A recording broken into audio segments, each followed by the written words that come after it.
வணக்க மக்களே. தமிழ் ஒடுக்கப்படுது, தமிழ் ஹிந்தி திணிக்கப்படுது, நம்மளுடைய உரிமை மறுக்கப்படுது. இந்த மாதிரி நிறைய விஷயங்கள் பேசிக்கிட்டு இருக்காங்க. யார் பேசிட்டு இருக்கா அப்படின்னா நீங்களே பார்த்துருப்பீங்க. நம்மளுடைய முதலமைச்சர் அப்பா பேசியிருக்காரு. ஸோ இன்னைக்கு ஏன் இந்த தமிழ்நாட்டை பத்தியும் தமிழரை பத்தியும் இவ்வளவு புலமையா பேசுறாங்க, இவ்வளவு மக்களுக்காக இவ்வளவு நிக்கணும். நாங்க தமிழருக்காக நிக்கக்கூடிய ஒரு கட்சி திராவிட முன்னேற்ற கழகம் தமிழர்களுக்கு எப்பயுமே நிற்கும். ஆனா குடமுழுக்கு நடத்தவங்க மட்டும் சமஸ்கிருதம் முன்னாடி வரும், அப்புறம் தமிழும் அங்க பங்கு பெறும் அப்படின்னு சொல்லிட்டு சேகர் பாபுன்ற ஒரு தெலுங்கர் சொல்லுவாப்ல. அறநிலைத்துறையோட ஒரு முக்கியமான ஆளு. திருவண்ணாமலை இப்போ தெலுங்கர்களுடைய லாபியா மாறிட்டு இருக்கு. எல்லாருமே வாடகை வீடு எல்லாம் குமிஞ்சிட்டு இருக்காங்க. நீங்க பாத்துருப்பீங்க தெலுங்கு போன பவன் கல்யாண் உள்ள வந்துட்டு போனாரு. ஸோ எல்லாம் நடக்க ஆரம்பிக்குது.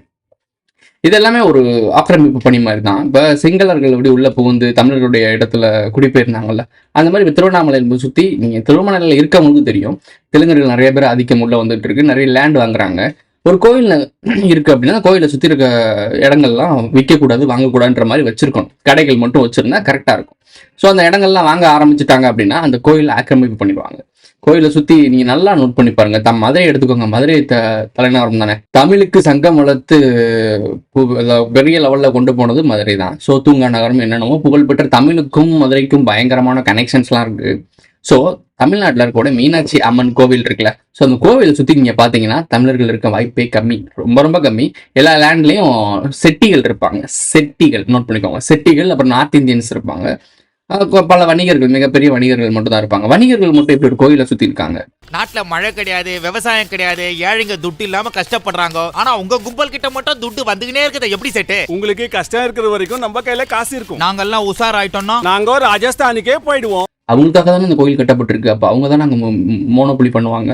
ஸோ இது இங்கே மட்டும் கிடையாது, எல்லா இடங்கள்லையும் பெரும் கோயில்கள் இருக்கும்போது ரொம்ப வணிகம் சார்ந்த மக்கள் அதிகம் புழங்கக்கூடிய இடங்கள்ல ஃபுல்லாக அந்த இடத்த ஃபுல்லாக வாங்கி வச்சிருக்கவங்கலாம் பாருங்களேன், பெரும் பிஸ்னஸ் மேன்ஸாக தான் இருப்பாங்க. இப்போ அயோத்தியில் ராமர் கோயில் கட்டினாங்க. ராமர் கோயில் கட்டினோடனே பெரிய பெரிய பிஸ்னஸ் மேன்ஸ்லாம் போய் லேண்ட் வாங்க ஆரம்பிச்சாங்க. பெரிய பெரிய செலிபிரிட்டிஸ்லாம் லேண்ட் வாங்க ஆரம்பிச்சாங்க. காரணம் என்ன? வளரும். என்னைக்கு நகரத்துக்குள்ள ஒரு இடத்த உருவாக்கி, நான் முன்னாடியே சொல்லியிருக்கேன், ஒரு நகரத்தை உருவாக்குறவங்க தான் ஒரு குரூப்பு. ஒரு இடத்துல கோயிலையோ இல்லை மிகப்பெரிய ஒரு இடத்த உருவாக்கிட்டு மக்கள் புழங்க வரணும். மக்கள் ஈஸியாக புழங்க வரதுக்கு கோயில் தான் வைக்கணும், இல்லை டூரிஸ்ட் பிளேஸாக வைக்கணும். இப்போ டூரிஸ்ட் பிளேஸோ இல்லை கோயிலோ வச்சா ரெண்டுமே டூரிஸ்ட் பிளேஸ் தான், மக்கள் வர பகுதி தான். இப்போ கூட ஒரு பட்டின்னு சொல்லி ஒரு கிராமம் பரவலாக பேசப்பட்டுச்சு. ஸோ அந்த கிராமமும் இப்போ லாக்டவுன் மாதிரி போட்டாங்க, யார் இங்கே வராங்கன்னா டூரிஸ்ட்டுக்குன்னு.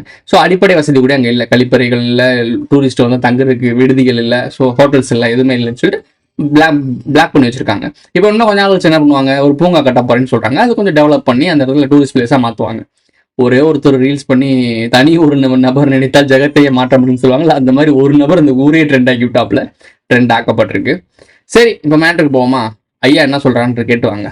உங்களுடைய கடைகளுக்கு ஆங்கில பேர் வச்சிருந்தா அதை மாற்றி உடனடியாக தமிழ் பெயர்களை சூட்டுங்கள் என்ற ஒரு கோரிக்கை வைக்கிறேன். தனி தமிழ் சொற்களால் உங்கள் கடைகளை அடையாளப்படுத்துங்க. ஒருவேளை ஆங்கிலத்தில் இருந்தால் அது ஆங்கிலத்தை தமிழையும் தமிழாக்கம் செய்து விட்டு தமிழில் மொழிபெயர்த்து விட்டு இல்லை, தமிழில் எழுதலாம். இப்போ ரெயின்போனா தமிழில் எழுதலாம். ஆக தமிழ் பெயர்களை வையுங்கள். இவங்க அப்பா என்ன பண்ணாரு அப்படின்னா, தமிழ் சினிமாவில் படங்கள் வருது இல்லை, படங்களுக்கு தமிழ் பேர் வச்சா அதுக்கு ஒரு வரி விலக்கு, ஒரு ஆஃபர் மாதிரி கொடுக்குறோம் அப்படின்னு சொன்னாங்க. ஆனால் இவங்க எடுத்த பல படங்களே தமிழ் கிடையாது. ரெட் ஜெயிண்ட் தான் அவங்களுடைய பிராண்டோட நேமாவே இருக்கும். ஆனால் அவங்க தான் அதை நடத்துவாங்க. உங்களுக்கு தெரியும், சன் டிவின்னு தான் இருக்கும், சூரிய டிவின்னு இருக்காது, சன் டிவின்னு தான் இருக்கும். இவங்க தான் தமிழ் வளர்க்குறாங்க. தமிழை நம்மளை விட, தமிழர்களை விட அதிகமாக பேசக்கூடிய ஆட்கள் தான் ரொம்ப டேஞ்சரான ஆட்கள். நோட் பண்ணிக்கோ. ஐயா என்ன சொல்றாரு, ரெயின்போன்னு ஒரு கடை பேர் வச்சிருக்கீங்க அப்படின்னா அது ரெயின்போனே எழுதுங்க அப்படின்னா. ரெயின்போனா தமிழ், அப்படியே வானவில் தான் தமிழ்ல, அதுக்கு ரெயின்போக்கு தமிழ்ல என்ன வானவில், அது அப்படியே தமிழ்ல எழுதுங்கன்னு சொன்னா சரி வானவில் எழுத சொல்றாரு போல, ரெயின்போனே எழுதுங்கன்னு சொல்றாரு. இதுக்கு பேர் தான் தங்கிலீஷ். இதை வச்சுதான் ஒரு டிபேட் ஷோ போச்சு நீயா நானால. அதை பத்தி நீங்க நாங்கள் வீடியோவில் பார்க்க போறோம். வாங்க வீடியோக்குள்ள போலாம்.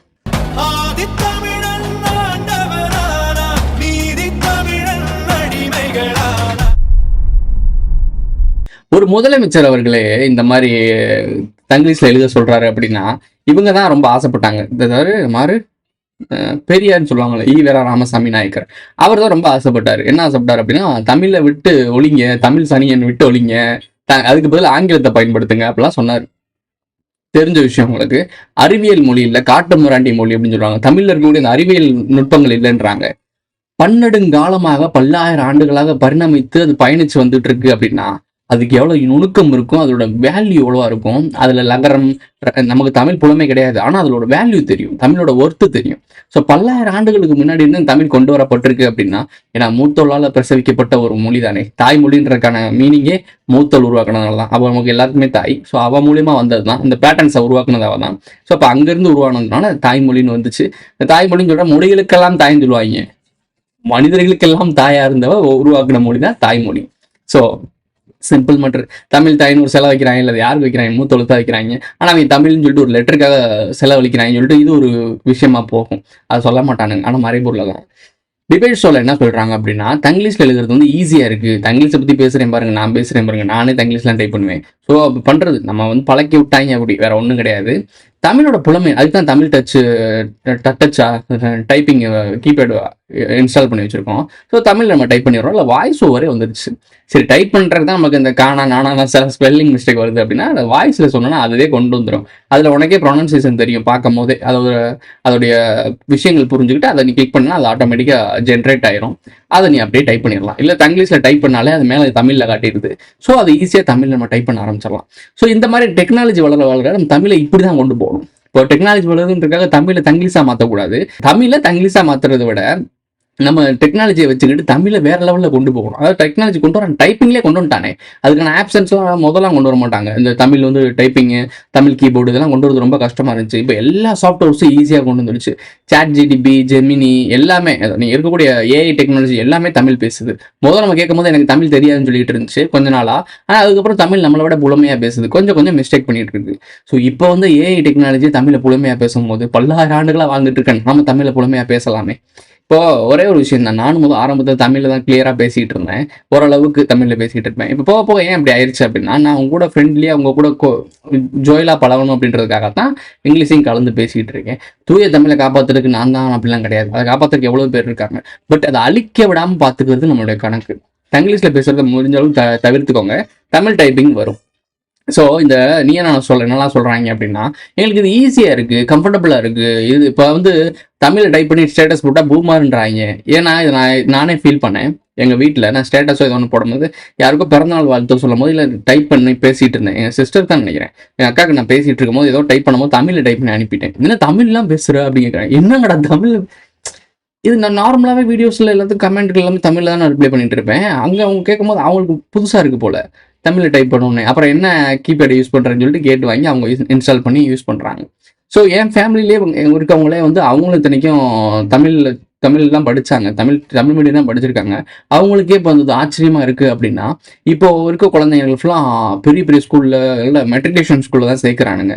தமிழ் லாங்குவேஜ் கூட விட்டுறாங்களே தவிர ஸ்பானிஷு, இங்கிலீஷு, ஜெர்மனு இந்த மாதிரி வேறு லாங்குவேஜ், அதர் லாங்குவேஜ் எடுக்கிறாங்க. ஹிந்தி, சான்ஸ்கிரிட் கூட எடுக்கிறாங்க. ஸோ இந்த மாதிரி லாங்குவேஜ் எடுத்துக்கிட்டு தமிழை விட்டுறாங்க. தமிழ் தான் வீட்டில் பேசுகிறோம்ல, அப்புறம் என்ன அதை வச்சு என்னத்தை பொழப்பு நடத்த முடியும்? ஒன்றும் நடத்த முடியாது. மற்ற லாங்குவேஜ் தான் வெளிநாட்டில் போய் பொழைச்சிக்கலாம், வெளியூரில் போய் பொழைச்சிக்கலாம்னு நம்புறாங்க. உங்களுக்கு இந்த நான் சொன்னக்கூடிய டிபேட் சொல்ல பேசக்கூடிய ஆட்கள் இந்த பையன்லாம் பேசினா என்ன மாதிரி பேசுகிறான்னா, ஈஸியாக இருக்குது, இதில் என்ன இருக்குது, அவன் கோடிங் உருவாக்குவான் போல், இந்த ஆப் இதெல்லாம் டெவலப்லாம் பண்ணுவாங்க இல்லை, இந்த மாதிரி விஷயங்களுக்கு அவன் பண்ணுறதுக்கு வந்து தமிழில் எழுதுறது பதில் தங்கிலீஷில் எழுதி சொல்லி கொடுப்பானா. இது ஈஸியாக இருக்குது, ட்ரெண்டிங்காக இருக்கு, ஃபன்னாக இருக்கான். எது ஃபன்னே தெரியாமல் பேசிகிட்டு இருக்கானுங்க. டே உன் லாங்குவேஜை நீயே அழிச்சிட்டு இருக்கடா, இது என்ன ஃபன் இருக்குது? இதைத்தான் எதிர்பார்த்தாங்க இந்த திராவிட கும்பல். அதான் சொல்கிறாங்க இல்லை, ரெயின்போன்னு எழுதுன்னு சொல்கிறாங்க இல்லை, தங்கிலீஷ் எழுத சொல்லி ஒப்பாரி வைக்கிறாங்க. அதுக்கப்புறம் தமிழை காப்பாற்ற வராங்க. கீழடியை வந்து தோன்றதுக்கு சென்ட்ரல் கவர்மெண்ட் எதிர்க்குதான்.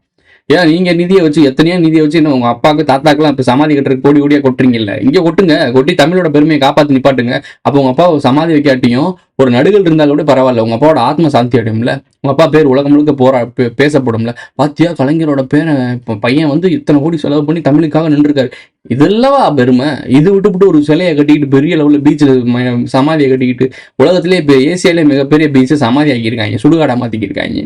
கொடுமையை பாருங்க. இதை கேட்க இல்லை, அவ்வளோதான். ஸோ இவங்க சிதைச்சிட்டாங்க, 50 ஆண்டுகளும் ஆட்சி பண்ணி தமிழை சிதைச்சு விட்டாங்க. இப்போ வந்துட்டு தமிழை காப்பாற்றுறேன்னா இப்போ பிளப்புவாதம், மக்கள் கொஞ்சம் அவேர்னஸ் ஆகுறாங்க. ஏதோ தமிழில் பிரச்சனையாக இருக்குது, ஏதோ நம்ம ப்ராப்ளமாக இருக்குடா, நம்ம தமிழை அழிக்கிற மாதிரி தெரியுதுடா அப்படின்னு தெரிஞ்ச உடனே மக்கள் வெளிப்பட ஆரம்பிக்கிறாங்க. அதை அவங்க அறுவடை பண்ண ட்ரை பண்ணுறாங்க. இதுக்கு முக்கிய காரணம் தமிழ் தேசிய குரூப், குறிப்பாக சீமான், பாரிசாலன் இவங்கள மாதிரி ஆட்கள். ஏன் அப்படின்னா பாரிசாலன் கூட கிடையாது, பாரிசாலன் என்ன மாதிரி இங்கிலீஷ் தங்கிலீஷை கலந்தான் பேசுகிறாப்புல. சீமான், குறிப்பாக சீமான சொல்லலாம். இந்த தமிழ் தேசியவாதிகள்லாம் தமிழில் புலமையாக பேச என்ன ஆகுது அப்படின்னா, ஆப்போசிட்டில் இருக்கக்கூடிய அரசியல்வாதிகளும் தமிழில் பேசி தான் ஆகணுன்ற மாதிரி ஒரு கட்டாயம் உருவாயிருது. உங்களுக்கு புரியும்னு நினைக்கிறேன். ஒரு பக்கத்து வீட்டுக்காரன், எதிர்த்த வீட்டுக்காரன், எதிர் வீட்டுக்காரன் எல்லாருமே பெரிய பெரிய ஸ்கூல்ல படிக்கிறாங்கன்னு ஐயோ எல்லாருமே பெரிய ஸ்கூல்ல படிக்க வச்சிருக்காங்க, நம்ம பிள்ளைங்க நம்ம பெரிய ஸ்கூல்ல படிக்க வைப்போம்னு சொல்லிட்டு தன்னால முடியாம கடன் வாங்கி சேர்க்கிற ஒரு மென்டாலிட்டி தானே நம்ம உள்ள மக்களுக்கு. இதுதான் அவங்களும் பண்ணுவாங்க. எல்லாரும் தமிழ் பெருமை பேசும்போது மக்கள்லாம் இதை வந்து ஆர்வமா பார்க்க ஆரம்பிச்சோம். என்ன நினைக்கிறாங்க அப்படின்னா, வேற வழியே இல்லை, தமிழ் பேசிதான் ஆகணும்னு சொல்லிட்டு அவங்களும் தமிழ் பேச ஆரம்பிப்பாங்க. ஆனா இதுல காமெடி என்னன்னா, அவங்க தமிழை வச்சுதான் வியாபாரம் பண்ணி ஆட்சியே பிடிச்சாங்க.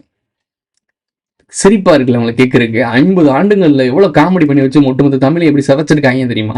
ஆப்போசிட் ஜென்டர் இருக்கவங்க என்ன சொல்றாங்க அப்படின்னா, இல்ல நீங்க தமிழ் பேசுங்க, தமிழ்ல பேசுங்க, தமிழ் டச்செல்லாம் இருக்கு, கீபேர்ட்ஸ்லாம் இருக்கு, நீங்க அதிலே பயன்படுத்துங்க. ஆங்கிலம் பேசுங்க, முழுமையாக ஆங்கிலம் பேசிட்டு போயிருங்க. அதை நான் தமிழையும் ஆங்கிலத்தையும் பிணைஞ்சு போட்டு ஜிலேபி மட்டும் பண்ணிட்டு இருக்கீங்க அப்படின்னா இதோட தாக்கம் எனக்கு தெரியுது. இப்போ நம்ம பேசிட்டே இருக்கும்போது இந்த மாதிரி ஆகுது. இப்போ நம்ம ஓரளவுக்கு நம்ம தமிழில் பேசும்போதே இங்கிலீஷ் நிறைய வார்த்தை கலந்துருது. ஸோ அது வந்து பெரிய இம்பாக்ட் தெரியலன்னு நம்ம நினைப்போம். ஆனால் உண்மையான அந்த தமிழோட அர்த்தங்கள் இருக்கு பார்த்தீங்களா? தமிழோட அர்த்தங்களோட நம்ம பேச பழக என்ன ஆகுங்க, தமிழோட உச்சரிப்புக்கு ஒரு ஒரு மந்திர ஒலின்னு சொல்லுவாங்க. ஒரு மேஜிக்கல் லாங்குவேஜ்னு சொல்லிட்டு காடு பேசக்கூடிய ஒரு லாங்குவேஜ் தான் சான்ஸ்கிரிட்னு சொல்லுவாங்க.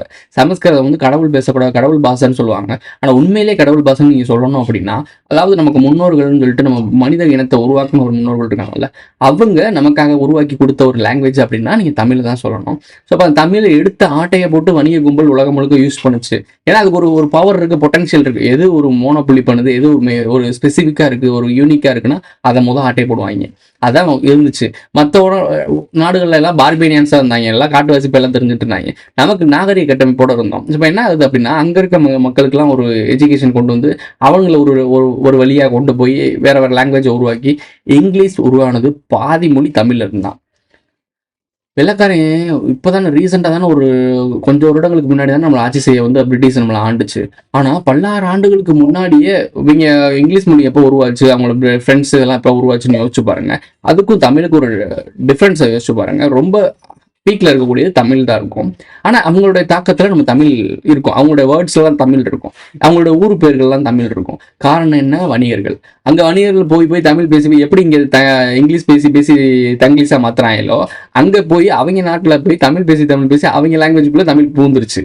இங்கே எப்படி இங்கிலீஷ் பூந்துச்சோ அந்த மாதிரி தமிழ் ஒவ்வொரு நாட்டிலையும் பூந்துருச்சு, அவங்க லாங்குவேஜோட கலந்துருது. ஸோ இப்போ இந்த மொழிகள்லாம் பயன்படுத்தி தான் அவங்க மொழியை செம்மைப்படுத்திக்கிட்டு இருக்காங்க. புரியும் நினைக்கிறேன். இவங்க இருக்காங்கல்ல, சைனீஸ், ஜாப்பனீஸ், கொரியன், இவங்கெல்லாம் ஏன் தமிழ் கற்றுக்குறாங்க? ஏன்னா அவனுக்கு தெரியுது நம்ம வந்து இந்த வர எழுத்துலாம் சொல்லுவாங்கல்ல, இந்த கோடு கோடா போட்டு எழுதுவாங்கல்ல, தமிழ் வந்து இந்த வட்டெழுத்துல இருந்து சுருடா வந்து எழுத ஆரம்பிக்கிறதுக்கு முன்னாடி இருந்த ஒருவன் தான் சைனீஸ். அது ஆரம்பத்தில் என்ன பண்ணுவாங்க, கோடு கூட போடுவாங்க, அது படம் எழுத்த வரைஞ்சாங்க, அது கொஞ்சம் மெருகேத்தி ஃபைனல் அவுட்புட்டாக இருக்கிறது தான் நம்மளுடைய தமிழ். ஸோ இதுக்கு மேலே அதை மெருகேற்றுறதுக்கு தேவையே கிடையாது. அதை நம்ம ஈஸியாக பயன்படுத்துகிற மொழியாக ஆக்கி வச்சுட்டாங்க. இதுக்கு மேலே நம்ம அழிக்கணும்னு நினச்சோம்னா வேற லாங்குவேஜ் உள்ள போகுது அழிஞ்சிரும். ஒரு மொழியை இருந்தால் ஒரு இனம் அழியும் இப்படிலாம் பேசுகிறாங்கல்ல, இது அப்படி கிடையாது. என்ன மேட்டர் அப்படின்னா உன்னுடைய வரலாறு அழிஞ்சிரும்.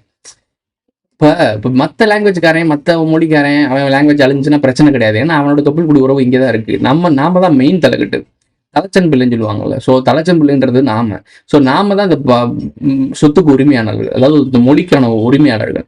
நம்ம ஒரு லாங்குவேஜை நம்ம அழிச்சுக்கிட்டோம் அப்படின்னா மற்ற லாங்குவேஜ் ஆட்டோமேட்டிக்காக அழிஞ்சிரும். லாங்குவேஜ்னு ஒன்று இல்லாமல் கூட போயிடும். ஏன்னா எல்லாத்துக்கான ஆரிஜினே தமிழ்ன்றப்போ தமிழ்ன்ற பேஸ் லைன் அழிஞ்சிருச்சு அப்படின்னா அந்த எரியிறத அமைஞ்சிட்டா புகையிறது தானால அமைஞ்சிரும்னு சொல்லுவாங்கல்ல. ஸோ தமிழ் தான் எரியிற ஜோதின்னு வச்சுக்கோங்களேன். அந்த ஜோதியை அணைச்சிட்டோம் அப்படின்னா புகையிறது ஆட்டோமேட்டிக்காக நின்றோம். மற்ற லாங்குவேஜில் இருக்கவங்க எல்லாருமே லாங்குவேஜை சிதைக்க ஆரம்பிச்சிருவாங்க, காணாமல் போயிடும். ஏன்னா அதுக்கான பேஸ் லைனே இருக்காது, ஆல்ரெடி காணாமல் போயிட்டு தான் இருக்குது. அந்த பயத்தில் தான் எல்லா நாடுகளுக்கும் புகுந்து இங்கிலீஷை ஃபோர்ஸ் பண்ணி உள்ள திணிக்கிறானுங்க. எப்படி ஹிந்தியை திணிக்கிறானுங்க? அவனுக்கு தெரியும் 400 ஆண்டுகளுக்கு முன்னாடி வந்தது தான் ஹிந்தி. ஸோ அந்த 400 ஆண்டுகளுக்கு முன்னாடி வந்த ஹிந்தி எப்படி இந்தியாவோட நேஷனல் லாங்குவேஜாக மாறும்? இப்போ எல்லாருமே ஒரு பாலிடிக்ஸ் இருக்குல்ல, லாங்குவேஜ் வச்சு ஒரு பாலிடிக்ஸ் நடந்துட்டு இருக்குல்ல. இப்போ மொபைல் வந்துருச்சு, டிரான்ஸ்லேட்டர் வந்துருச்சு. எதுக்கு அவன் மொழி இங்கே திணிக்கிற? நீ இங்கிலீஷில் பேசுறியா, அதை நம்ம வாய்ஸ் ஓவரை காட்டினோம்னா அது இங்கிலீஷ் ஹிந்தியில் பேசுறத அப்படியே கேட்டுட்டு நமக்கு தமிழில் டிரான்ஸ்லேட் பண்ணிடுது. இதுக்கப்புறம் இன்னும் போக என்ன ஆகும் அப்படின்னா நம்ம ஹெட்ஃபோன்ஸ் இந்த மாதிரி அதான் சிப்பு மைக்ரோ சிப் கொண்டு வரேன்றாங்க. இல்லை இந்த மைக்ரோ சிப்லாம் பொறுத்துட்டாங்கன்னு வச்சுக்கோங்களேன், இந்த ஆஃபரும் அப்டேட் பண்ணிடலாம். அப்டேட் பண்ண ஆனா ஆப்போசிட்ல உனக்கு ஒரு ஜெண்டர் வந்து ஒருத்தன் பேசிட்டு இருப்பான், அவன் பேசிக்கிட்டு லாங்குவேஜ் அதை ஆட்டோமேட்டிக்காக டிரான்ஸ்லேட் பண்ணி உனக்கு ஃபீட் பண்ணிடும். அப்படி கொண்டு வருவானுங்க. இல்லைன்னா நரம்பு மண்டலத்துல இருந்து அந்த சிக்னலும் இந்த சிக்னலும் இப்போ உன் பிரெயின்லயும் அந்த சிப்பு பொருத்தப்பட்டிருக்கும், அவன் பிரெயின்லயும் அந்த சிப்பு பொருத்தப்பட்டிருக்கும். நீ என்ன சொல்ல நினைக்கிறேன்றது வந்து ஒரு ஒரு ஸ்பார்க் மாதிரி தானே போகும், ஒரு கெமிக்கல் ரியாக்ஷன் தானே. அந்த கெமிக்கல் ரியாக்ஷன் மூலமா அவன் பிரெயினுக்கு போகும்போது அது என்ன சொல்ல வரேன்றது வார்த்தை உச்சரிப்பா வெளியே வருது. ஆனா உச்சரிப்பா வெளியே வராம என்ன ஆகும் அப்படின்னா, அந்த பிரெயின் அதை ரிசீவ் பண்ணி இங்க வந்து டிரான்ஸ்ஃபர் பண்ணி அங்க ரிசீவ் பண்ணிடும். ஸோ அப்போ ரிசீவ் பண்ணும்போது என்ன ஆகணும், நீ என்ன சொல்ல நினைக்கிறியோ அது ஆட்டோமேட்டிக்கா அவனுக்கு கெமிக்கல் ரியாக்ஷனோட வேவ் லென்த் அங்க போயிடும். உன்னோட வேலையை முடிஞ்சிடும், லாங்குவேஜே தேவைப்படாது அந்த டைமிங்ல. இதுதான் இயற்கையா, அதாவது அந்த காலத்துல பல்லாயிரம் ஆண்டுகளுக்கு முன்னாடி நம்மள மூத்தோல் இளையெல்லாம் இருந்தாங்கல்ல, இவங்க வாழ்ந்துட்டு இருந்த டைமிங்ல இதுதான் நடந்துச்சு. அவங்க பிரெயின் சிப்லாம் ஒன்று பொறுத்தல, அவங்களோட பிரெயினோட பொட்டன்ஷியல் அப்படி இருந்துச்சு. அவங்க பேச தேவையே இல்லை. இந்த இப்போ கூட கார்ஜிலான்னு நினைக்கிறேன், கான்குவிஸ்ட் கார்ஜிலா படத்துல கடைசி இந்த ஒரு ஒரு அண்டர் கிரவுண்ட்ல ஒரு தாய் ஒரு இடத்த மேனேஜ் பண்ணிட்டு இருப்பா, அந்த பெண் தான் அங்கே தலைமையா இருப்பா. அங்க இருக்கவங்க எல்லாம் யாருமே வாயில பேச மாட்டாங்க, ஆனா நம்ம பேசுற லாங்குவேஜ் எல்லாம் அவங்களுக்கு புரியும். உங்களுக்கு புரியும்னு நினைக்கிறேன் நான் சொல்ல வருது. இப்போ அவங்க வந்து நம்ம கிட்ட பேசுறது வந்து நமக்கு புரியாது, ஏன்னா அவங்க மைண்டா தான் பேசுவாங்க, நம்ம மைண்டோட வந்து பேச முடியும் அவங்களால, ஏன்னா அவங்களோட பிரெயின் கெப்பாசிட்டி அப்படி. உன் பிரெயினே கனெக்ட் பண்ண முடியும் அவங்களால. அவங்க ஆனால் வாய் திறந்து பேசவே மாட்டாங்க, ஆனா நீ பேசுறது நீ எந்த லாங்குவேஜ்ல பேசினாலும் அவங்களுக்கு புரியும். ஏன்னா எல்லாரும் மண்டைக்குள்ள இருக்கிறது கெமிக்கல் ரியாக்ஷன் தான். உணர்வு ஒன்று தானே, இப்போ உணர்வு ஒன்று தான், உச்சரிக்கும் வார்த்தை தானே வேற வேற. இதே தான் ஆதியில நாம பண்ணிட்டு இருந்தோம். வார்த்தைகள் ஒன்று கிடையவே கிடையாது, மைண்ட் டு மைண்ட் தான் பேசிட்டு இருந்தோம்.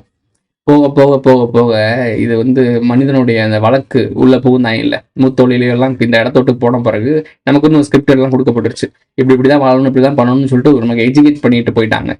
இதை கொஞ்சம் கொஞ்சமா செம்மைப்படுத்துறேன்ற பேர்ல உள்ள வந்தாங்க. நான் கலப்பு சொன்னோம்ல, அது உள்ள வந்தாங்க. உள்ள வந்து இதான் இது அப்படின்னு சொல்லிட்டு இந்த லாங்குவேஜை பிடிச்சிக்கிட்டாங்க. முதல் இதுதான் யூனிக்கான விஷயம், இவங்களுடைய ஒரு தொப்புள் குடி உறவே முதல் லாங்குவேஜ் தான். ஏன்னா அதை வச்சு இவங்க பேசுற கம்யூனிகேஷன் வந்து பிரெயின் டு பிரெயின் பேசுறதுனால இவங்களை கட்டுப்படுத்த முடியல. இவங்களை வாயால பேச வைக்கணும். வாயால பேச வைக்கிற போது தான் அந்த லாங்குவேஜ் எவன் உருவாக்குறோன்னா அவன் கையில குடும்பி இருக்கும். இப்போ எப்படி ஃபினான்சியல் வணிகம் யார் கண்ட்ரோல் இருக்கோ அந்த உலகமே அவன் கண்ட்ரோல் போகுதுல, அந்த மாதிரி. அப்போ அந்த டைம்ல புதுசா ஏதோ விஷயம் உருவாகுதுன்னா அந்த விஷயத்தை பேஸ் பண்ணி என்னெல்லாம் நடக்குதோ அது அவன் கண்ட்ரோல்ல போகும். ஸோ இந்த மாதிரி ஒவ்வொரு நுணுக்கமான விஷயங்கள்லாம் சிதைக்க ஆரம்பிச்சாங்க. இந்த தமிழை உலகங்களுக்கு கொண்டு போய் சேர்த்ததே வணிகர்கள் தான். இப்போ வணிகர்கள் நல்லவங்க தானே, அப்புறம் வணிகர்கள் அவன் தேவைக்காக பயன்படுத்திக்கிட்டான். இப்போ ஏன் அதை அழிக்க ட்ரை பண்றாங்க அப்படின்னா, அவனுடைய காலடி சுவடு இங்கே தானே இருக்கு. ஃபுல்லா நீ தமிழை புரிஞ்சுக்கிட்டு உலக லெவலில் இருக்கக்கூடிய நாகரிகத்தை புரிஞ்சுக்க ஆரம்பிச்சேன்னா இங்க ஏதோ ஒன்று நடந்திருக்கு, யாரோ ஒருத்தவங்க இதை பண்ணியிருக்காங்க, இப்போ ஏன் நம்மளை அழிக்க ட்ரை பண்றாங்க அப்படின்ற விஷயத்தெல்லாம் நீ தேட ஆரம்பிப்பார். இப்படி தேட ஆரம்பிக்கும் போது என்ன நடக்கும்னா, உன் தமிழ்ல எவிடன்ஸ் இருக்கும். உன் புலமையான பல்லாயிரம் வருடங்கள் அவங்க உருவாக்கியிருக்காங்க. 5 காப்பியங்கள் இருக்குல்ல, 50 காப்பியங்கள் இருக்குல்ல, இந்த 50 காப்பியங்கள் தான் உனக்கு கிடைச்சிருக்கு. அந்த 50 காப்பியங்களே வணிகம் சம்மந்தப்பட்ட விஷயம். அப்போ வணிகம் சம்மந்தப்பட்ட விஷயத்தோட காப்பியத்தை நீ வந்து தமிழ் பெருமைன்னு சொல்லிட்டு மாரடிச்சுக்கிற அப்படின்னா உனக்கு வணிகத்துக்கு என்ன சம்பந்தம்? அப்போ வணிகர்கள் தான் இந்த லாங்குவேஜை பெருசா போட்டிட்டு இருக்காங்க. இப்போ எப்படி சான்ஸ்கிரிட் வந்து தேவ பாஷைன்னு சொல்லிட்டு அவங்க மட்டும் கடவுள்கிட்ட பேசிக்கிறாங்கல்ல, கோயில்களில் மட்டும் இந்த பாஷை இருக்கோ, அந்த மாதிரி வணிகர்கள் மட்டும் பயன்படுத்திட்டு வந்திருக்காங்க. நமக்கு தான் லாங்குவேஜ் தேவைப்படாது. அவங்க தான் அந்த ஆப்பிள் ஆடம் கொடுத்த அந்த ஆடமும் ஏவாவும் வந்து ஒரு ஆப்பிளை சாப்பிடாதுன்னு சொன்னா அந்த ஆப்பிளை சாப்பிட்டாங்களே, பாம்பு பேச்சை கேட்டு. ஸோ அந்த பாம்பு பேச்சை கேட்டு அவங்க நாகரிக வளர்ச்சி இருந்தாங்க, பேச ஆரம்பிச்சாங்க, டெக்னாலஜி உருவாக்கினாங்க, எல்லாம் பண்ணாங்க. ஆனால் நம்மளுடைய கோட்பாடு என்ன? இயற்கையோட ஒன்றி வாழ்றது, முன்னோர்களோட சரணடைகிறது. இதே ஒரு ஸ்கிரிப்ட் தான், சிம்பிளான ஒரு ப்ராடக்ட். ரொம்ப நம்மளால எல்லாமே பண்ண முடியும். இந்த ஒட்டுமொத்த விஷயங்களை சுனாமி வர முடியும், மழை வர வைக்க முடியும், நம்ம மைண்டை வச்சு என்ன வேணா பண்ண முடியும், காற்றோட பேச முடியும், இயற்கையோட பேச முடியும், எல்லாமே பண்ண முடியும் நம்மளால. ஆனா எதையுமே நம்ம பயன்படுத்த மாட்டோம். நிம்மதியா அதை நம்ம வச்சிருப்போம், அதை நம்ம வந்து வாழ்றோம், நிக்கிறோம். நம்மளுடைய தற்காப்புக்கு தான் ஒரு சில விஷயங்களை பயன்படுத்தணுமே தவிர நம்ம அதை எதையுமே வச்சு ஆளுமை பண்ணல. இதை கையில் எடுத்துட்டு அவங்க அதாவது சொல்றேன்ல, தடி எடுத்தவன் தண்டல்காரன் ஆவான்னு. ஒருத்தன் எல்லாருமே எல்லா பொட்டன்ஷியலும் எல்லா தகுதியும் இருக்க ஒருத்தவன் தோத்து போறான்னு காரணம் என்ன? அவனோட அறியாமை. இந்த அறியாமையை பயன்படுத்தினவங்க தான் இந்த கூட்டம், வணிக கூட்டம். ஸோ இதான் மேட்டர். இந்த லாங்குவேஜுக்குள்ள இருக்கக்கூடிய தங்கிலீஷ் பொருளை வந்துச்சுன்னா தமிழ் அழிஞ்சு பெருமா வச்சிருமான்னா, இப்போ நான் உங்களுக்கு இன்னொரு எக்ஸாம்பிள் சொல்றேன். தமிழ்ன்றது ரொம்ப முக்கியம் தான், ஆமா. ஏன்னா இப்ப இருக்கிற தமிழ் நீங்க ஒரு ரகசியங்களை புரிஞ்சுக்கணும்னா தமிழ் தேவைப்படுது. தமிழ் மொத்தமா அழிஞ்சு போச்சுன்னா உங்களால ரகசியத்தை தேட முடியாது, புரிஞ்சுக்க முடியாது. அதே மாதிரி சான்ஸ்கிரிட்டும் இன்னும் அவங்க பிடிச்சி வச்சிருக்கான காரணம் என்னன்னா, அவங்களுக்குள்ள ரகசியத்தை கடத்திக்கிறதுக்காக சான்ஸ்கிரிட்டை பிடிச்சி வச்சிருக்கானுங்க. ஸோ இதான் ஒவ்வொரு இடத்துலயும் லாங்குவேஜ் ஏன் பிடிச்சி வச்சிருக்காங்கன்னா இதான் காரணம். இப்போ நம்ம தங்கிலீஷ் வந்தோடனே எல்லாருமே கதறீங்க, ஐயோ தமிழ் அழிஞ்சிரும்னு. இப்ப இருக்க தமிழ் ஒரு 5000 ஆண்டுகளுக்கு முன்னாடி இருந்துச்சா? பேசுற ஸ்லாங் வேணா ஒரு சில மாற்றங்கள் இருக்கும், ஆனா எழுத்துருவம் மொத்தமா சேஞ்ச் ஆயிருக்கும். இப்ப நம்ம பேசிட்டு இருக்க இந்த எழுதுறோம்ல, சொல்லிட முடியும் அம்மா அப்பான்னு எழுதுறோம், இதெல்லாம் அப்ப இருக்காது. அப்ப வேற மாதிரி எழுதிட்டு இருந்தோம், பட எழுத்தாவும் இந்த கோடு கோடா போட்டு இந்த மாதிரி எழுதிட்டு இருந்தோம். சைனீஸ்ல இன்னும் எழுதிட்டு இருக்காங்க இல்ல, என்னன்னே புரியாது, இப்படி ஒரு கோடு இப்படி ஒரு கோடு இப்படி ஒரு கோடு, அப்படிதான் அப்ப எழுதிட்டு இருந்தோம். அவங்க இன்னும் அதுக்கப்புறம் பரிணாமம் அடையவே இல்லை. ஆனா அவனோட டெக்னாலஜிலாம் பார்த்தீங்கன்னா வேற லெவல்ல இருக்கும். காரணம் என்னன்னா அவன் ரூட் வே, அவன் லாங்குவேஜ் அழிக்க எவனும் வரல, அவன் அந்த அந்த இனத்தை அழிக்கிறதுக்கு எவனும் வரல. ஏன்னா அவன் தான் ஒட்டுமொத்த உலகத்துலேயும் வேற வேற வடிவத்தில் ஒழிஞ்சிருக்கான். அப்புறம் எப்படி அவன் அழிப்பான்? வணிக கூட்டம் தானே அவங்கலாம். ஆனால் தமிழன் தான் ஒட்டுமொத்தத்துக்கும் ஆர்ஜின்னு சொல்லும் போது அவனோட லாங்குவேஜ் அழிக்கிறதுக்கு எல்லா நாடும் எல்லா லாங்குவேஜும் போராடுறது. ஆனால் ஒரு சில குறிப்பிட்ட லாங்குவேஜ் மட்டும் தமிழை முழுசாக கற்றுக்குது. நீ அழிச்சுக்கிட்டு இருக்க தமிழை, ஆனால் வேற ஒருத்தவன் தமிழை வளர்த்துக்கிட்டு இருக்கான். சைனீஸ் தமிழை வளர்த்துட்டு இருக்கான். அங்கே தமிழ் ரேடியோலாம் ஓடிட்டு இருக்கு, ரேடியோ சேனல்ஸ் இருக்கும், அதெல்லாம் ஓடிட்டு இருக்கான். அங்கே எவன்டா ரேடியோ கேட்க போகிறது தமிழில்? காரணம் என்ன? வளர்க்குறான் தமிழை. என்னென்னலாம் ஃபீட் பண்ணி என்னென்னலாம் செலவு பண்ணால் தமிழ் வளரும்னு சொல்லிட்டு கவர்மெண்ட்டே, அந்த நாட்டு கவர்மெண்ட்டே தமிழ் வளர்க்குறதுக்கு ஃபண்டு பண்ணுது. உனக்கு இதெல்லாம் புரியல இல்லை என்னென்னு? இங்கே இருக்கவங்க வந்து தமிழ் படிக்காமல் சான்ஸ்கிரிட் படி, அமைச்சர்களோட பிள்ளைகளே மெட்ரிகுலேஷனில் படிக்குது. போய் தேடிப்பாரு. ஏன்னா அவங்களுக்கு தேவையில்லை. ஏன்னா அவங்களுக்கு என்ன நடக்குது, அவங்க தமிழை காப்பாற்றணும், அவங்க தமிழை வச்சு பிளப்பு நடத்தணும். தமிழருக்கு ஒரு மாநாடை போடு, தமிழுக்கு ஒரு நாடகத்தை நடத்து, அப்படி இப்படின்னு சொல்லிட்டு பண்ணிட்டு இந்த தமிழ்னு ஒரு வார்த்தையை சொன்னால் இவங்கெல்லாம் பயிர் விட்றாங்க. அப்போ அதை வச்சு வியாபாரம் பண்ணுவோம், அவ்வளோதான். இருக்க வரைக்கும் உன்னை அறுவடை பண்ணிட்டு சக்கையாக புழிஞ்சிட்டு நீ திருந்தினோடனே நீ ஐயோ நம்ம கேள்வி வைக்கிறான்னு சொன்னோன்னே ஓடிடுவாங்க, கடையை மட்டும் ஓடிடுவாங்க. ஏன்னா முடிஞ்ச அளவுக்கு ஆட்டையும் போடுறோம், ஆட்டையும் போட்டாங்களே. நாங்க ராஜஸ்தானுக்கே போயிடுவோம். நீ விஷயத்தை புரிஞ்சுக்கணும் அப்படின்னா உன் லாங்குவேஜை பாதுகாக்கிறதுக்கு விட முக்கியமாக நீ லாங்குவேஜ் தமிழா சான்ஸ்கிரிட்டா இல்லை ஹிந்தியா தமிழா இப்போ தங்கிலீஷா தமிழா இப்படின்னு சொல்லிட்டு குழப்பிக்கிட்டு இருக்கிறத விட சிம்பிளான ஒரு விஷயம், தமிழை பிடிச்சி அதில் இருக்க வரலாறு தேடி அதோட புராணங்களை படி, அதில் நுணுக்கங்களை கவனி. யாரை கை காட்டுது? எல்லா புராணங்களிலும் எல்லா இதிகாசங்களிலும் யாரோ ஒருத்தவங்களை கை காட்டுது. அது எழுதுனவங்களாம் யாரும் பாருங்க, அதில் பாமர மக்கள் எங்கேயோ அங்கங்கே தான் வருவாங்க. ஆனால் வரவங்க ஃபுல்லாக செல்வம் பொருந்தியவங்களும் மன்னர்களும் மிகப்பெரிய பிரம்மாண்டமான வாழ்ந்தவங்களும், அதாவது பொட்டென்ஷியல் உள்ளவங்க, வெல்த் உள்ளவங்க மட்டும்தான் வரலாற்றில் இடம்பெற்றிருக்காங்க. அப்படின்னா அப்போ வணிகம் செஞ்சவங்களும் பணம் இருக்கவங்க மட்டும்தான் இந்த ஒட்டுமொத்த வரலாற்றை எழுதியிருக்கான். அப்பவே ஒன்று புரிய வேணாமா? இப்போ இலுமினாட்டி சீக்ரெட் சொசைட்டி கார்பரேட் பேசிகிட்டு இருக்கியே, அப்போ இருந்தே இங்கேருந்து தான் போயிருக்கானுங்க உலகம் முழுக்க. மொதல் கையடிச்சது தமிழ்நாட்டில் தான். இங்கிருந்து வேலையை பார்த்துட்டு தான் உலகம் முழுக்க போயிருக்கானுங்க. உலகத்திலிருந்து இங்கே போகல, இங்கிருந்து தான் உலகத்துக்குள்ள போயிருக்காங்க. அப்போ அவனை ரூட் வே அழிக்கணும்னா அதை இன்னும் பிடிச்சிக்கிட்டு இருக்க தமிழ் அழிக்கணும். அதுக்காக தான் இவ்வளோ வேலை பார்த்துட்டு இருக்காங்க. தமிழனையே அழிக்கணும்னு இவ்வளோ ஆசைப்படுறாங்க அப்படின்னா இன்னொரு ஒரு பெரிய ஒரு சிக்கல் இருக்கு. தமிழனை மொத்தமாகவும் அழிச்சிட முடியாது. ஏன்னா இவனுடைய மரபணு வந்து தேவை அவங்களுக்கு. இதை அவங்களால உருவாக்க முடியாது, ரீக்ரியேட் பண்ணவே முடியல. இந்த தமிழோட மரபணு மட்டும் ரொம்ப ரீக்ரியேட் பண்ண முடியல. அதனால இவங்க பத்திரமா வச்சுக்கிறாங்க. ஆனால் பெரிய லெவலில் எக்ஸ்டாப்ளிஷ் பண்ண விட மாட்டாங்க. அதாவது தமிழர்கள் நிறைய குழந்தை பற்றி விட மாட்டாங்க, தமிழர்கள் ரொம்ப அளவுக்கு டெவலப் ஆக விட மாட்டாங்க, பதவி அந்தஸ்துக்கள் வர விட மாட்டாங்க. ஒரு எல்லா இடத்துலையும் ஒரு ஒடுக்குமுறை இருந்துகிட்டே இருக்கும். இது அவ்வளோ அழகாக நேர்த்தியாக கட்டமைச்சிருக்கானுங்க. இதோட காரணம் என்னன்னு தேடி ஏன் ஒன்று எல்லாரும் ஒடுக்குறாங்க அப்படின்னா ஒரு காரணம் இருக்கணும். நம்ம யாரும் வம்புக்கும் போகிறதுல எதுவும் பண்ணல, நாம வாட்டு நம்ம வாழ்க்கையை வாழ்ந்துட்டு போயிருக்கோம். ஆனால் ஒட்டுமொத்த உலகமும் ஒரு ஹிடனாக நம்மளை ஒடுக்கிக்கிட்டே இருக்கே. இதோட காரணம் என்ன? அதுதான் நான் சொல்லிட்டு இருக்கேன். நீ தான் இந்த மரபணு தான் ஒட்டுமொத்த உலகத்தையும் திருப்பி டேக் ஓவர் பண்ணோம். அதை டேக் ஓவர் பண்ணிடக்கூடாதுன்றக்காக தான் ஒட்டுமொத்த உலகத்துக்குள்ளே ஒழிஞ்சிருக்க கோமாளி கும்பல் இதை கண்ட்ரோல் பண்ணிட்டு இருக்கு. அவங்களை அடிச்சு ஓட விட்ட மரபணு இங்கே தானே இருக்கு. ஸோ அதனால அதை கம்ப்ரஸ் பண்ணுறது தான் இவ்வளோ வேலை பார்த்துட்டு இருக்காங்க. தங்கிலீஷா தமிழான்னு சொல்லிட்டு அடிச்சுட்டு இருக்கிறத விட்டுட்டு முதல் இருக்க தமிழ் இருக்க ரகசியத்தை புரிஞ்சுக்கிட்டு ட்ரை பண்ணு. ரகசியம் தான் முக்கியம். தமிழா இங்கிலீஷா தங்கிலீஷான முக்கியம் கிடையாது. அதுக்குள்ள இருக்க ரகசியம் தான் முக்கியம். அது உன் மண்டைகளை ஏற்றிட்டேன்னா போதும், உனக்கு லாங்குவேஜே தேவைப்படாது. கம்யூனிகேட் பண்ணிடலாம், பிரெயின் டு பிரெயின் கம்யூனிகேட் பண்ணலாம். உனக்கு இருக்கிற லாங்குவேஜ் மனுஷன் பேச தான் அவனோட எனர்ஜி வேஸ்ட் ஆகி மொத்தமாக சீக்கிரம் போய் சேர்ந்துடுறான். அந்த காலத்தில் சித்தர்கள் ஞானிகள்லாம் எதுக்கு மௌனத்துக்குள்ள போயிடுறாங்க? 2 வார்த்தை ரத்தன சுருக்கமாக ஏன் பேசுகிறாங்க? அவங்களோட எனர்ஜி ஃபார்ம், அந்த ஆற்றலில் அப்படியே எனர்ஜியாக வெளியே போகக்கூடாது, உள்ளே அடக்குவாங்க. அடக்கி அவங்களுடைய அந்த வேஸ்ட்டாக வெளியே போகக்கூடிய அந்த எனர்ஜியெல்லாம் அடக்கி தான் அவங்களுடைய லைஃப் டைமை எக்ஸ்பிளைன் பண்ணிகிட்டு இருந்தாங்க. இப்போ நம்ம எல்லாருமே பாரு, இப்போ குறிப்பாக என்னையே பாரு, காலையில் இருந்துச்சா விஷயங்களை தெரிஞ்சுக்கணும், அதை எக்ஸ்பிளைன் பண்ணணும், உட்காந்து டீட்டெயில்டாக பேச வேண்டியதாக இருக்குது. வேறு என்ன பண்ணுறது சொல்கிறீங்களே? சரி, இதான் விஷயம் புரிஞ்சிருச்சு. உங்கள்கிட்ட நான் எக்ஸ்பிளைன் பண்ணிகிட்டு இருக்கேன். நிறைய பேருக்கு புரிய மாட்டேங்குது. ப்ரோ நீ வந்து ஒரு சில வீடியோஸில் திருப்பி ஒரு கமெண்ட்லாம் பார்த்தேன், ப்ரோ நீ அவன் பேசுகிற அவங்கன்னு பேசுகிறான்னு கேட்குறாங்க. சரி, ஒரு சும்மா ஒரு இது உங்களோட மனசாட்சி மாதிரி வச்சுக்கோங்களேன். நீங்கள் கண்ணாடியை பார்த்து உங்க கூட எப்படி பேசிப்பீங்களோ அதை தான் நான் பேசிகிட்டு இருக்கேன். இதெல்லாம் புரிஞ்சுக்கோங்க. திருப்பி இந்த மாதிரி அகைன் கேட்கும்போது நமக்கு டென்ஷன் ஆகிட்டு இருக்கு. இதுக்கப்புறம் அதை விட்டுருவோம். அதை பற்றி நான் சொல்ல மாட்டேன். யார் எப்படி வேணால் புரிஞ்சுக்கோங்க. வெளிச்சுக்க பொழைச்சுக்க. இந்த வீடியோ முடிஞ்சிச்சு. இந்த வீடியோ பிடிச்சிருச்சுன்னா லைக் பண்ணுங்கள், கமெண்ட் பண்ணுங்கள், சப்ஸ்கிரைப் பண்ணுங்கள், மறக்காம பெல் ஐகான் ஆல்ல போட்டு இந்த ஃப்ரெண்ட்ஸ்லாம் ஷேர் பண்ணுங்கள். சேனலில் மெம்பர்ஸ் ஆட் ஆகணும்னு நினைக்கிறீங்களா? ஜாயின்ற பட்டன் போட்டு விடுங்க. Super thanks. சூப்பர் சேட்லாம் பண்ணணும்னா எஸ்என்எஸ் மூலம் தட்டி விடுங்க. லாங்குவேஜ் முக்கியம்தான். லாங்குவேஜ்குள்ள ரகசியம் தான் ரொம்ப முக்கியம். அதை பிடிச்சிக்கோ. கண்டிப்பா ஒரு நாள் உன்னை நாங்க அழிச்சிருவோம் மார்பியஸ். அந்த நாளுக்காக நான் காத்திருப்பேன்.